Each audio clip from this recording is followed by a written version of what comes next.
Hakuna huruma kubwa kama aliyokuwa nayo mama. Mama anailea mimba kwanza, na pale anapoilea mimba utamuona anaipenda ile mimba, ile tumbo. Wallahi mama wengine wanaongea na vitoto vyao tumboni, anajitahidi kula vizuri, anajitahidi kulala vizuri, anajitahidi kila, na hata baadhi ya kazi nyingine atasema mwanangu ataumia, mwanangu ataharibika, mwanangu kaza, anaacha baadhi ya shughuli nyingine. Na hakuna kitu ambacho mama anakithamini kuliko mtoto.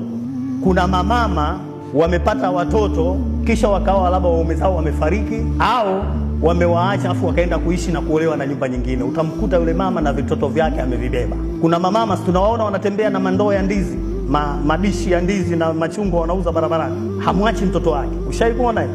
Umeona hicho kitu Anazunguka na ndoo yake, lakini yule mama mtoto hamwachi. Angalia huo upendo wa ajabu. Sasa yule ndio mama wa sawa sawa.